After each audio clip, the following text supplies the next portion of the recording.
Assalamualaikum, salam sejahtera. Saya tuh mengharap negeri ini terbebas dari korupsi. Kenapa? Karena negeri ini hancur dari dulu karena apa? Korupsi. Satu-satunya kejahatan yang sulit dibasmi. Kalau teroris saya perhatiin sudah mulai bisa diperkecil. Kenapa kalau korupsi ini kok susah? Kok seperti berkembang biak terus? Dan yang melakukan itu kadang-kadang Pak, elit-elit yang atas. Kalau teroris itu kadang-kadang orang awam dipengaruhi. Ini kalau korupsi orang-orang gede di atas.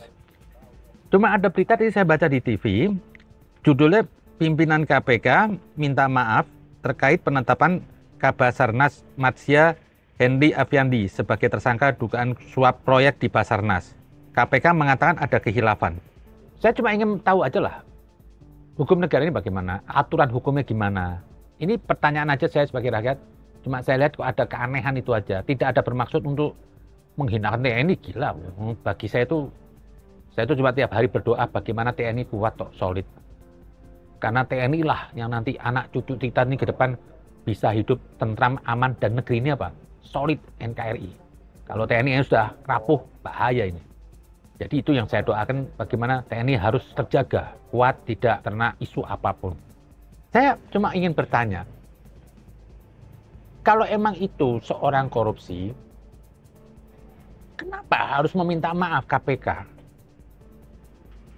Terlepas dia katanya TNI aktif. Katanya TNI aktif itu ada penegak hukumnya tersendiri. Propam atau apa. Tapi kok kesannya kenapa harus minta maaf? Kok sepertinya ada tekanan gitu loh. Besok kalau misalkan ada orang berlaku salah, juga pihak lain boleh menangkap, membuktikan.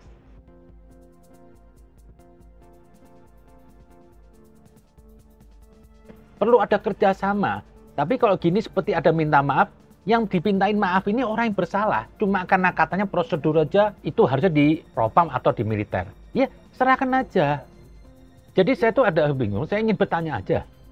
Kok sepertinya nih kalau TNI salah itu, orang lain nggak boleh ikut campur.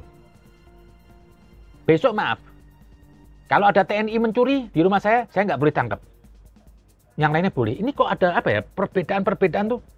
Kan KPK ini juga fungsinya memberantas korupsi. Ya dia tanggung jawab dia.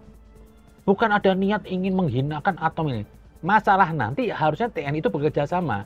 Justru saya kekhawatiran kok di sini apa ya? Jujur, saya cuma ingin bertanya aja nih. Mungkin teman-teman siapa yang bisa ngasih penjelasan, kenapa harus ada perbedaan? Saya pernah dengar itu, kalau di luar negeri itu, nggak tahu benar atau salah, pernah dengar dari satu teman.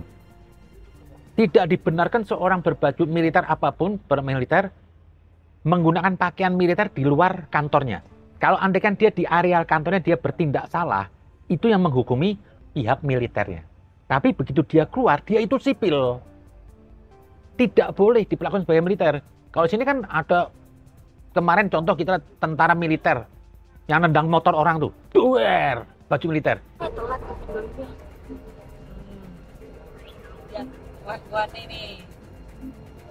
Itu soalnya nggak boleh pakai baju dia. Harusnya dia lepas begitu keluar. Jadi begitu dia berlaku salah, nendang motor orang, dia itu sipil. Dan andai kan kalau ada masalah apa-apa, Pak, orang nggak menghinakan pakaiannya. Ini bahaya. Kalau besok masa militer digebukin orang sekampung, kan bisa aja orang militer salah. Tapi hari apa? Seperti ada backup perlindungan kesalahan. Dia nendang nggak ada yang berani ganggu apa? Karena ada baju militer tadi. Jadi jangan ada apa ya? Ada dispensasi. Kalau teroris cepat dilibas, kalau koruptor ini saya lihat kok seperti kompromi. Sampai perlu minta maaf. Kalau emang itu orang berkorupsi, mau dia itu jabatannya sekalipun presiden atau siapapun, ya disikapin. Nggak usah diperlakukan istimewa. Jadi saya cuma ingin bertanya, kok seperti ada dua lembaga hukum dalam negara ini. Ada kekuatan TNI dan sipil. Ini sebaiknya jangan begitu. Nanti jadi prasangka KSN ini menganggap apa? TNI ini ada seperti apa ya? Ada backup, ada perlindungan. Kenapa sih harus dibedain? Kok harus minta maaf deklar di TV? Tadi saya kaget aja lihat.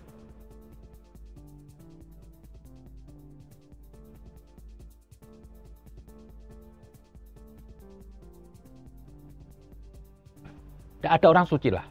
Semua orang ada salah. Tujuan hukum ini sebetulnya apa? Bukan ingin menangkap orang, tapi apa? Mencegah orang berbuat jahat.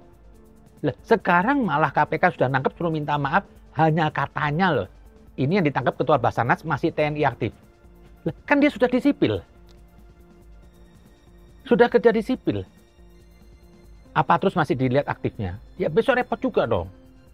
Besok kalau ada ketua TNI jadi pengurus masjid, dia korupsi, nggak boleh itu TNI aktif. Kan repot lagi. Jadi maksudnya apa? Orang tuh sudah berlaku salah, nggak perlu tadi ada declare minta maaf. Saya ini akhirnya ada kesan apa? Kayak zaman dulu lah. Kalau TNI itu bebas berbuat apapun, bertindak apapun. Karena apa? Hanya TNI yang mengadili. Pihak lain nggak boleh. Apa ini mau terulang nanti? Apa ya? Seperti sipil itu warga kelas 2 dulu tuh. Kalau sama TNI itu udah pasti salahnya. Dan kadang-kadang TNI salah malah dibela dulu. Menindas orang sipil. Karena apa? Ingin menjaga marwah TNI-nya. Jadi kadang-kadang sesuatu hal yang salah atau hal yang buruk karena menjaga marwah TNI, akhirnya dibetulkan. Akhirnya lembaga ini apa ya? Hanya menjadi pelindung orang-orang yang salah yang satu alma mater. Padahal tidak ada itu hukum. Hukum itu berlaku untuk semua siapa aja yang berlaku salah. Justru saya pikir apa? Kalau mereka yang berbaju TNI atau polisi itu malah berlaku jahat, itu hukumnya double tuh. Nggak perlu diperlakukan, harus minta maaf. Harus diangkat tuh. Dan harusnya, tadi saya pikir apa? Dari pihak TNI juga harus terima kasih kok bro. Kalau saya terima kasih kepada KPK. Nah ini kalau tadi seperti apa? Kayak mau melindungi loh. Kalau emang benar KPK itu salah, oh ini OTT yuk. Jadi nanti khawatir lagi apa? Maaf loh. Saya ini teman-teman saya duduk semua bertanya. Jangan dianggap nanti ini ada kerjasama. Ada yang mendapat keuntungan, ini orang di backup. Tapi maaf nih, kalau rakyat sipil itu nggak pakai kompromi, langsung masuk penjara. Nggak pakai tanya kadang apa? Nyolong ayam aja udah masuk penjara 4 tahun. Memang penjara apa? Banyak orang miskin. Seperti orang kaya itu nggak pernah berlaku salah. Padahal orang kaya itu lebih banyak. Karena orang kaya itu berlaku salah itu terhormat. Kalau orang miskin tuh udah miskin salah, udah diinjek-injek. Malah di penjara itu banyak orang miskin. Jarang orang kaya. Padahal orang kaya itu kejahatannya lebih besar daripada orang miskin. Yang tadi korupsi itu. Jadi ini saya ini cuma di sini apa? Saya punya ada unek-unek dan dapat teman saya ini. Cuma unek-unek perlu ada kejelasan lah. Apakah begini hukum? Oh tidak ada maksud. Semua ini semata apa? Kami ingin negeri ini lebih baik. Lebih maju, ada keadilan yang bagus. Tidak ada dispensasi untuk golongan tertentu. Dan saya bersyukur di era Jokowi ini ketua partai bisa masuk penjara. Dulu mana ada? Itu seperti ketua partai Golkar masuk penjara.